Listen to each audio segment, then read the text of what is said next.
Good morning students. आज जो understanding human behaviours का चैप्टर हमने पढ़ना है वो है लर्निंग। ये कंसेप्ट बहुत ज़्यादा इम्पॉर्टेंट है और आप लोगों ने बहुत ध्यान से इसको देखना है। इसके कंटेंट्स हमने क्या क्या पढ़ने हैं। सबसे पहले meaning of learning, definition of learning, features of learning, theories of learning, principles of learning and how we connect learning with human behaviour. तो ये सारी चीज़ें हमने आज इस चैप्टर में स्टडी करनी है। तो सबसे पहले हम मीनिंग से स्टार्ट करते हैं।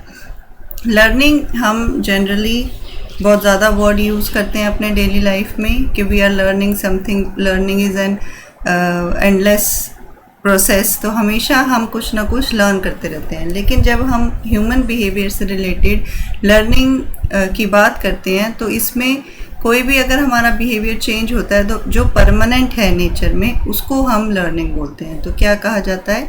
Any relatively permanent change in behaviour that occurs as a result of experience. किसी एक्सपीरियंस से सीखते हैं हम और परमानेंट चेंज होता है हमारे बिहेवियर में तो उसको हम लर्निंग बोलते हैं। तो लर्निंग जो है इट इन्वॉल्व्स चेंज, और ये जो चेंज है ये रिलेटिवली परमानेंट होता है और इसको एक्सपीरियंस से एक्वायर किया जाता है। तो हमारे बिहेवियर में चेंज होगा फ्रॉम एक्सपीरियंस और वो परमानेंट चेंज होगा जब, तो उसको हम लर्निंग बोलेंगे। The change in the behaviour of a person can be both good और बैड। तो ये जो चेंज इन बिहेवियर है ये ज़रूरी नहीं है कि अच्छे के लिए ही होगा, ये बुरे के लिए भी हो सकता है। तो बिहेवियर में चेंज होना चाहिए, अच्छा बुरा मैटर नहीं करता, और अगर परमानेंट चेंज है तो उसको हम लर्निंग बोलते हैं। डेफिनेशन क्या है? According to Hilgard, learning is a relatively permanent change in the behaviour that occurs as a result of prior experience. Prior experience से अगर हमने कुछ सीखा है, हमारे बिहेवियर में कुछ चेंज हुआ है जो परमानेंट नेचर का है, उसको हम लर्निंग बोलते हैं। फीचर्स क्या है लर्निंग के? सबसे पहले हमने ये सारे फीचर्स अभी किए और इसको हम आगे डिटेल में करते हैं। सबसे पहले पहला फीचर है it creates change.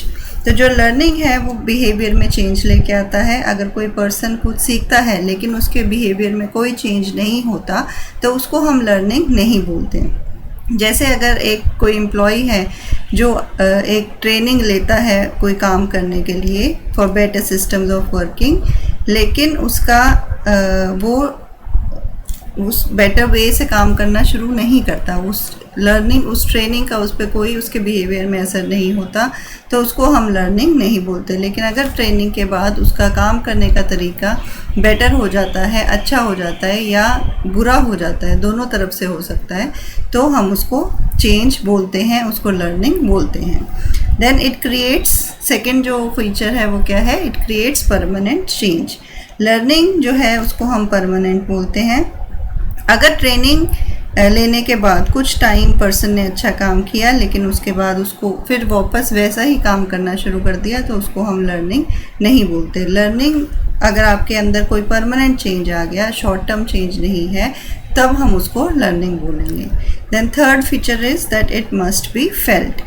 What ever we learn वो should get reflected from our behaviour. जब भी हम कुछ सीखते हैं तो वो दूसरों को महसूस होना चाहिए कि ये ट्रेनिंग के बाद इसमें चेंज आया है। It must be felt by other people. Then it is not always for betterment. ये हमको समझने की ज़रूरत है कि अगर ट्रेनिंग होती है किसी चीज़ की तो ज़रूरी नहीं है कि वो बेटरमेंट के लिए ही होगी। Learning can be both for good and bad. Then it has two sources. Change of behaviour जो है लर्निंग के बाद, इसमें दो सोर्सेज होते हैं, direct and indirect experience. Direct experience एक सोर्स है, इनडायरेक्ट एक्सपीरियंस दूसरा सोर्स है।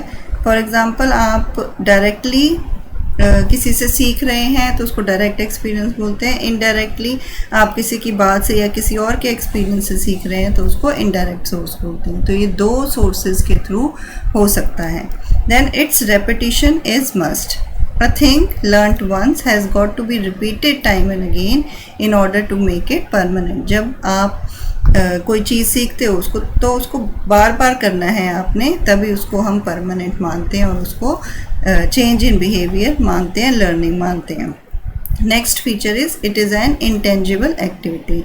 इंटेंजिबल एक्टिविटी क्या होता है? जिसको हम देख नहीं सकते, सिर्फ फील कर सकते हैं। तो लर्निंग भी इंटेंजिबल एक्टिविटी है। इसको हम देख नहीं सकते, छू नहीं सकते, लेकिन इसको हम फील कर सकते हैं। Then it is a continuous activity. Learning never ending process है, इट इज़ कॉन्टीन्यूस। हम हमेशा कॉन्शियसली अनकॉन्शियसली कुछ ना कुछ सीखते रहते हैं। Then it is related with all activities. जब हम कुछ सीखते हैं, किसी पर्टिकुलर एक्टिविटी के बारे में नहीं कहते लर्निंग को। Learning is for every activity in our life. जो भी एक्टिविटी हम करते हैं, जो भी चीज़ें हम सीखते हैं, सारी चीज़ों से ये रिलेटेड होती हैं। Then it affects behaviour.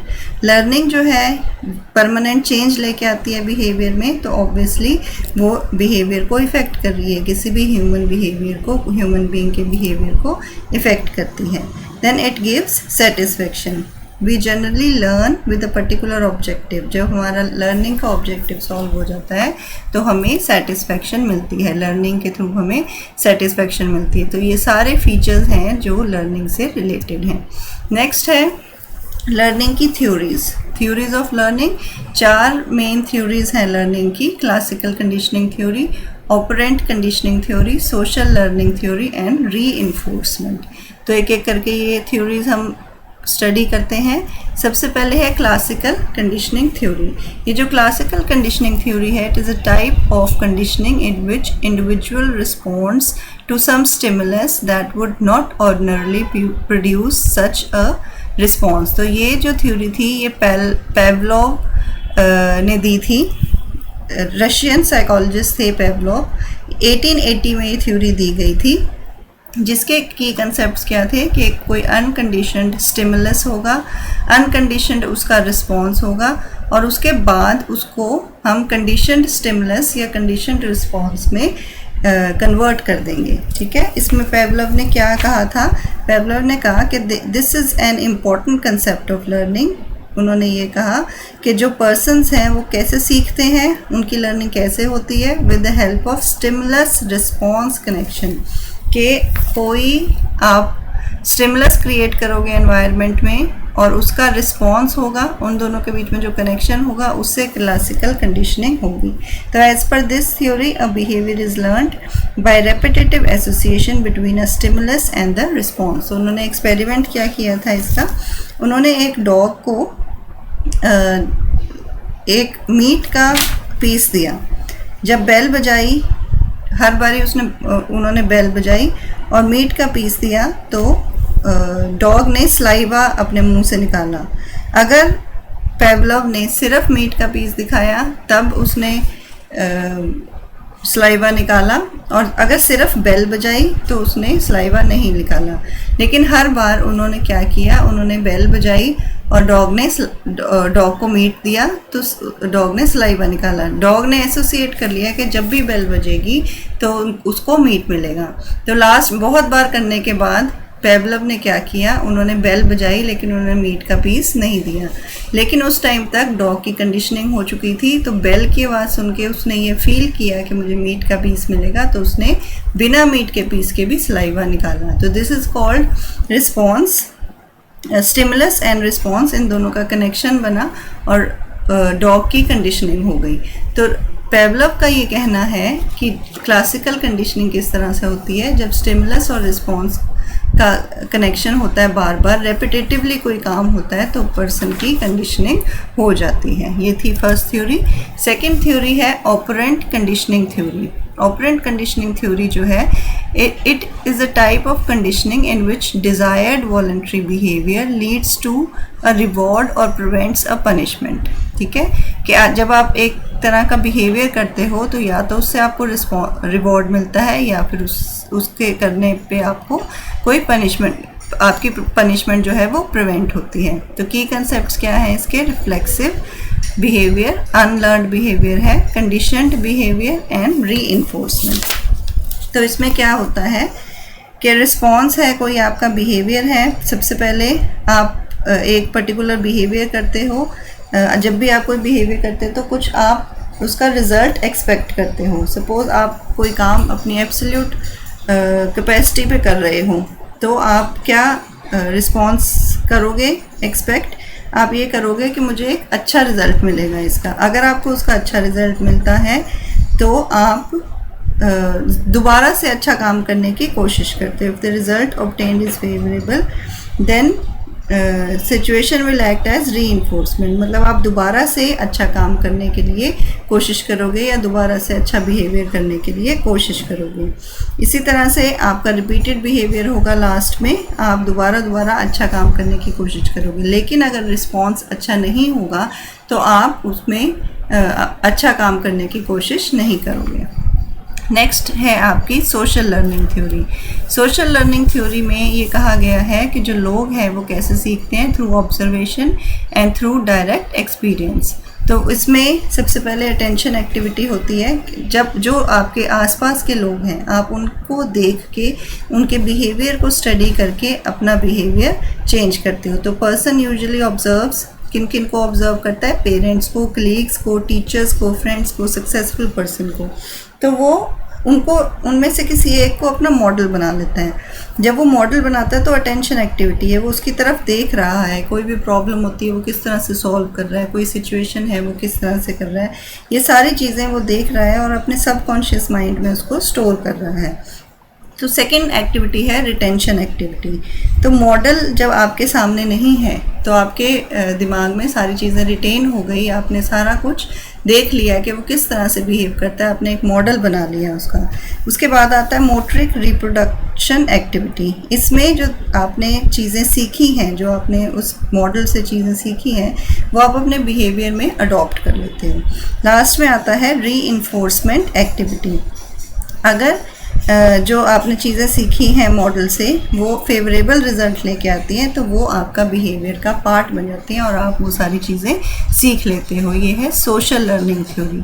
और लास्ट में है आपका shaping behaviour, systematically reinforcing each successive step that moves an individual closer to the desired response. तो क्या है कि जब भी आप कोई ऐसा काम करते हो जो आपको डिज़ायर्ड रिस्पॉन्स की तरफ लेके जाता है तो वो आपका बिहेवियर बन जाता है, आप नई चीज़ें सीखने लग जाते हो।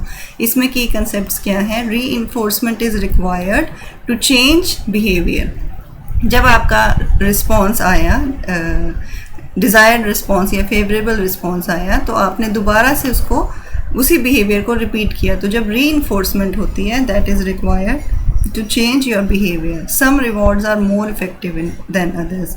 कुछ रिवॉर्ड्स लोगों को ज़्यादा मोटिवेट करते हैं लर्निंग के लिए।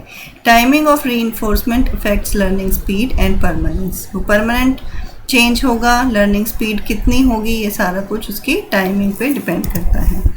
Now what are the types of reinforcement. क्या क्या टाइप्स हैं रीइंफोर्समेंट की। सबसे पहला है पॉजिटिव रीइंफोर्समेंट। ये है providing a reward for a desired behaviour. जैसा बिहेवियर आप चाहते हो उसके लिए अगर आप रिवॉर्ड देते हो तो उसको हम पॉजिटिव रीइंफोर्समेंट बोलते हैं। नेगेटिव रीइंफोर्समेंट क्या होता है, removing N unpleasant consequence when desired behaviour occurs. तो कोई अनप्लेजेंट कॉन्सिक्वेंस है आपके आसपास, अगर डिज़ायर्ड बिहेवियर हो जाता है तो आप उसको रिमूव कर देते हो, तो ये नेगेटिव रीइंफोर्समेंट हो गई। थर्ड है पनिशमेंट।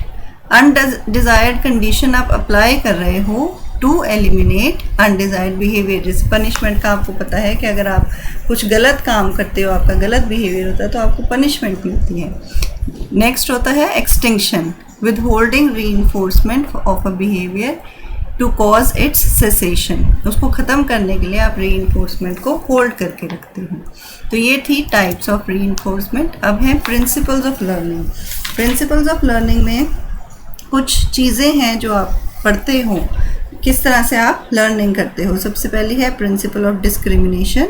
इस प्रिंसिपल के हिसाब से by discriminating between two situations a person learns to respond positively और नेगेटिवली। तो जब वो अलग अलग सिचुएशंस देखता है तो उसको ये पता चलता है कि किस सिचुएशन में उसने पॉजिटिवली रिस्पॉन्ड करना है और किस सिचुएशन में उसने नेगेटिवली रिस्पॉन्ड करना है। तो ये डिस्क्रिमिनेशन उसको करने में हेल्प करती है, उसको लर्न करने में हेल्प करती है कि कहाँ पे पॉजिटिवली उसने रिस्पॉन्ड करना है और कहाँ पर नेगेटिवली रिस्पॉन्ड करना है।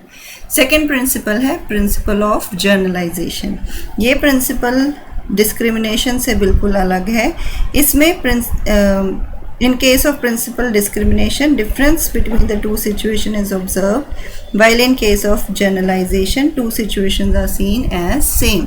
Generalization में क्या करते हैं कि दो situations को एक जैसा देखते हैं, और इसमें अगर कोई पहले सिचुएशन हुई होती है उसके जैसी, तो उस the response of a person happens to be the same as was in the case of earlier situation. तो वैसी से अगर कोई सिचुएशन हुई है तो आगे उसका जो रिस्पॉन्स है पर्सन का वो सेम रहेगा, तो वो जर्नलाइज कर लेता है सिचुएशंस को और उसके हिसाब से रिस्पॉन्ड करता है।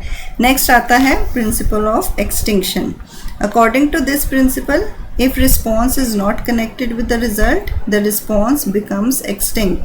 कि अगर रिस्पॉन्स को हम रिजल्ट के साथ कनेक्ट नहीं करते तो वो एक्सटिंक्ट हो जाता है, वो ख़त्म होने लग जाता है। अगर आप किसी पर्सन को अच्छे काम के लिए रिवॉर्ड नहीं करोगे तो वो मोटिवेटेड नहीं रहेगा और उसकी जो परफॉर्मेंस है वो उतनी ज़्यादा बढ़िया नहीं रहेगी। तो हमने क्या करना है, हमने कनेक्ट करना है रिस्पॉन्स को रिजल्ट के साथ। Then next is principle of spontaneous recovery. This principle is linked with the principle of extinction. तो extinction के साथ इसको लिंक करते हैं। इस principle के हिसाब से in the position of extinction, the learned response is not completely extinct but instead suppressed. तो इसमें क्या मानते हैं कि वो ख़त्म नहीं होता रिस्पॉन्स अगर उसको हम रिजल्ट के साथ कनेक्ट नहीं करते, वो सिर्फ कम हो जाता है। अगर थोड़े टाइम के बाद हम उसके अच्छे बिहेवियर के लिए या अच्छे परफॉर्मेंस के लिए उसको रिवॉर्ड देना शुरू करेंगे तो वो दोबारा से अच्छा काम करना शुरू करेगा। Then next is principle of effect. इस प्रिंसिपल के हिसाब से a person learns something on the basis of effect of the activity. जैसे जैसे उसका इफेक्ट होता है, या तो वो इफेक्ट सेटिस्फाइंग होगा या नॉट सेटिस्फाइंग होगा। अगर सेटिस्फाइंग है तो वो उस एक्टिविटी को लर्न करता है और उसको रिपीट करता है, लेकिन अगर वो इफ़ेक्ट सेटिस्फाइंग नहीं है तो वो उसको रिपीट नहीं करता और उसको लर्न भी नहीं करता। Then next is principle of readiness. Principle of readiness के हिसाब से a person will learn only जब वो फिजिकली और मेंटली रेडी है या लर्न करने के लिए। ये हम सब मानते हैं कि जब तक कोई पर्सन खुद सीखना नहीं चाहता तब तक वो नहीं सीख सकता, तो उसकी रेडीनेस होनी ज़रूरी है। Then last is principle of exercise. Principle of exercise में if activity is learned by an individual is repeated, it gets strengthened. तो जितनी बारी वो रिपीट करेगा उतना ज़्यादा उसको अच्छे तरीके से वो आएगा, तो वो स्ट्रेंथन हो जाएगी। if it is repeated it is strengthened. तो ये थे प्रिंसिपल्स ऑफ लर्निंग। नेक्स्ट हम करेंगे कि लर्निंग और ह्यूमन बिहेवियर को किस तरह से हम एसोसिएट करते हैं। अगर हम ऑर्गेनाइजेशन बिहेवियर या ह्यूमन बिहेवियर एट वर्क की बात करते हैं तो लर्निंग हमें कैसे हेल्प करती है। सबसे पहले it is useful for reducing absenteeism. तो लर्निंग जो है, इसको जो लोगों की हैबिट होती है एब्सेंटिज्म की, उसको रिमूव करने के लिए हम कर सकते हैं काम, इसको ले सकते हैं। तो अगर कई बार एब्सेंटिज्म क्या होता है कि इस वजह से हो जाता है कि कोई बड़ी टेंस सिचुएशन है और जो वर्कर्स हैं वो उसको फेस नहीं करना चाहते, या कोई इस तरह का काम आ गया है जो वर्कर्स नहीं करना चाहते। तो अगर हम उनको लर्निंग देते हैं, उनको ट्रेनिंग देते हैं कि स्ट्रेसफुल सिचुएशंस को किस तरह से हैंडल करना है, या कोई न्यू काम आया है तो उसको किस तरह से हैंडल करना है, अगर वर्कर्स उसको लर्न कर लेते हैं तो वो एब्सेंटिज्म की तरफ नहीं जाएंगे। वो लोग अच्छे तरीके से काम करेंगे, अपनी इफ़ेक्टिवनेस को इंक्रीज़ करेंगे और एब्सेंटिज्म रिड्यूस होगा। सेकेंड यूज़फुलनेस जो है इसकी, वो है useful for discouraging paid leave. इसी तरह से एब्सेंटिज्म के साथ कुछ लोग सिक लीव्स ले लेते हैं, सिक लीव्स के बाद वो पेड लीव्स भी ले लेते हैं ताकि उनको काम ना करना पड़े, या फिर अगर रिस्पॉन्स अच्छा नहीं आ रहा उनके काम का तब भी वो छुट्टी पे जाना पसंद करते हैं। तो इसमें भी अगर लर्निंग आती है, ट्रेनिंग हम उनको देते हैं, तो they will be discouraged to take paid leave. वो ज़्यादा ऑर्गेनाइजेशंस में आएंगे, ज़्यादा काम करेंगे और उनकी इफ़ेक्टिवनेस जो है वो इंक्रीज़ करेगी। इसी तरह से ये यूज़फुल होता है for training programmes. On the basis of learning, useful training programmes can be chalked out. तो हम सोशल लर्निंग थ्योरी के हिसाब से जब लोग कैसे दूसरे लोगों को इमिटेट करके सीखते हैं, तो ट्रेनिंग में जो ट्रेनीज़ हैं वो ट्रेनर को बहुत ध्यान से देखते हैं कि वो कैसे काम कर रहा है और उसको देख के उसको अपना मॉडल बना के वो अपना काम सीखते हैं, अच्छा काम सीखते हैं, इफ़ेक्टिवली काम करना सीखते हैं। तो इसमें ट्रेनिंग प्रोग्राम में भी ये हेल्पफुल रहता है। Then it is also useful for developing mentor programmes. तो ट्रेनिंग प्रोग्राम्स की तरह लर्निंग जो है ये मेंटर प्रोग्राम्स भी डेवलप करने में हेल्पफुल होती है। In this case also social learning theory जो है वो आती है इसमें। मेंटर ग्रुप में भी जो is useful also for managers, वो क्या करते हैं कि जो मेंटर प्रोग्राम्स होते हैं उसमें मोटिवेशनल स्पीकर्स को या ट्रेनर्स को बुलाते हैं और उनका बिहेवियर देख के या उनकी बातें सुन के या उनको एज मॉडल रख के अपना बिहेवियर चेंज करने की कोशिश करते हैं। तो जो नेगेटिव एटीट्यूड्स हैं वो पॉजिटिव एटीट्यूड्स में चेंज होते हैं, इफ़ेक्टिवली काम करने लगते हैं वर्कर्स, और लर्निंग की हेल्प से उनका जो बिहेवियर है उसमें परमानेंट चेंज आता है and they start working more efficiently. इसलिए हमें लर्निंग को ऑर्गेनाइजेशंस में लेके जाना है। ऑर्गेनाइजेशंस में हमने लर्निंग की हेल्प से लोगों के बिहेवियर को चेंज करना है और उसको हमने अच्छे तरीके से रखना है। आज का जो लेसन हमने पढ़ा इसमें हमने लर्निंग क्या होती है, वो बिहेवियर को किस तरह से चेंज करती हैं, क्या क्या थ्योरीज़ हैं लर्निंग की, किस तरह से लर्निंग के प्रिंसिपल्स क्या क्या हैं, और कैसे हम लर्निंग को ऑर्गेनाइजेशन बिहेवियर में या फिर ह्यूमन बिहेवियर को चेंज करने में यूज़ कर सकते हैं। ये सब कुछ पढ़ा। आई होप आपको ये सारी चीज़ें बहुत अच्छी तरह से समझ आई होंगी। Thank you for listening to me attentively.